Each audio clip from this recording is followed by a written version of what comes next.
Yo, I am Eumonic.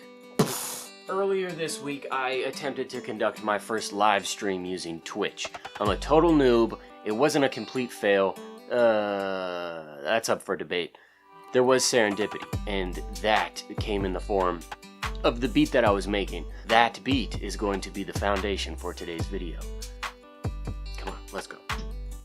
Come on, let's go.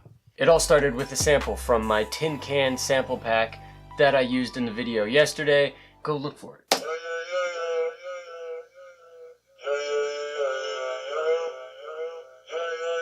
Yeah. Uh-huh.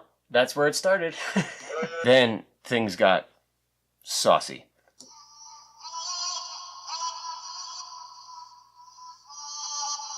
What is it doing?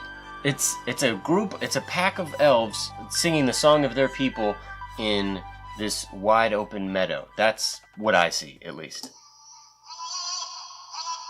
They're probably doing some type of tribal jig. They're freaking gnomes dancing in a canyon. What that is the sample that I just showed you, the yeah, pitched up an octave and then using Ableton's Beats algorithm. Let's not get into computer science. It's failing miserably at finding transients in the yeahs. And in doing so, those misshapen transients get turned into gnomes, dancing in a valley, singing the song of their people. That's the best part of the video right there. Subscribe. Just do it. Watch the rest, please. It's gonna get awesomer. But I would subscribe to that. The gnomes couldn't live by themselves forever. They needed a friend.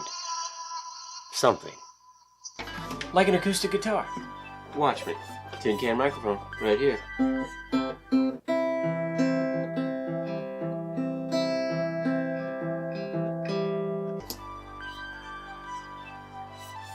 I think that was it.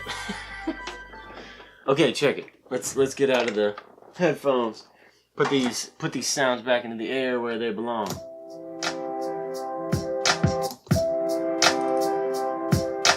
That's sick.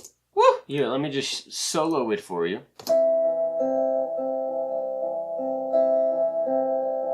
It's actually a terrible sounding microphone. It's terrible. Like if you bought a microphone and it sounded like that, you'd be looking up the return policy guarantee. But for some reason, we love that aesthetic, that sound that just resembles garbage. I can't remember exactly what I did when recording this. Once again, I was making this when I was attempting to live stream on Twitch. Other things were happening, but the main chord progression that I'm vibing off is coming from this dusty pad sound.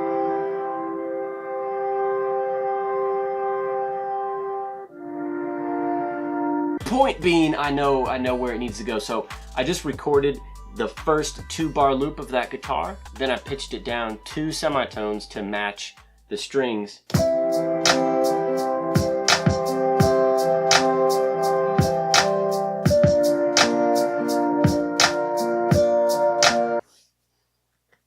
That's really nice. This is gonna be it, guys. This is the one. See, look at that. That's how you do it. Showbiz, baby. There's got to be one in there. That's how I make my thumbnails.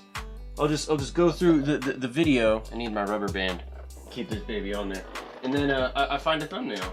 It's really easy. Sometimes you gotta stage it like that. Normally I don't do that, but I'm feeling extra saucy. You're gonna hang out right there.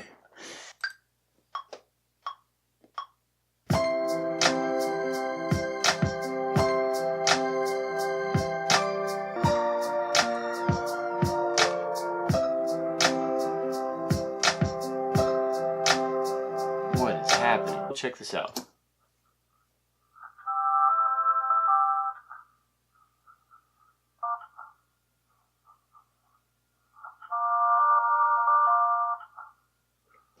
That's fantastic.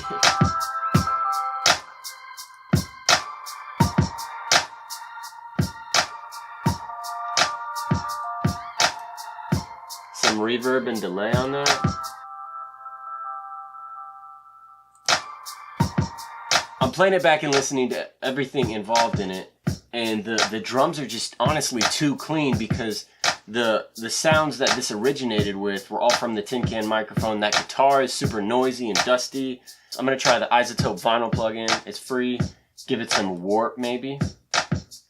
And then add some wear and tear.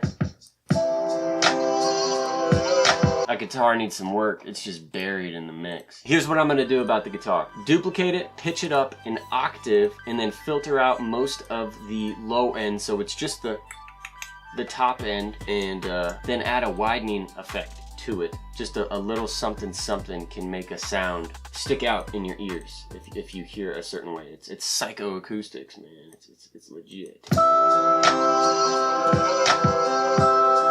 That's awesome. That sounds like a toy piano or like the carousel ride music.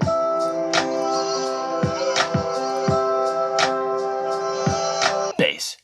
It needs bass. Watch this. It's so nice and fluffy. It's like clouds. It's very dreamy.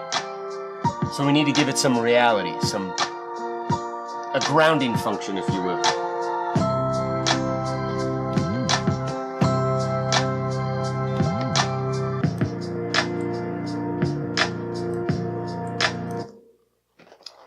Exciting news coming from the bass department. Let me turn off all the effects so you get to hear it without the sauce and then the sauce added.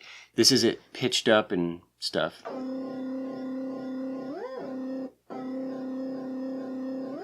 It's like a tractor beam. Added some chorus. It moves it around your ears and whatnot. Then this plugin called Wider, which just spreads it out left and right, so it's like canceling the chorus effect. It just makes it sound wild and phased out. It sounds inappropriate. And then some plate reverb. Space, man. Oh, it's cool. Blam. It's fantastic. It's 3:10 in the morning. It's 3 in the morning. Give me a little grace. I did write some things down on my fantastic little clipboard here. We'll start with milestones. So I can't control when I hit those milestones, but I can control what I do and what activity takes place at those milestones. I'll just check it off as I go. At 200 subs, making beats and drinking beer, going live once again. The second 500 subs, I am putting out an album/EP, 7 songs with vocals, singing, rapping. I will do all the production, everything. It will be fantastic. 500 subscribers. At 1,000 subscribers, the big one, when monetization kicks in, and that's when I start filling my bathtub with pickles and reviewing weird products on Amazon. I'm going to stop making beats completely at 1,000 subs.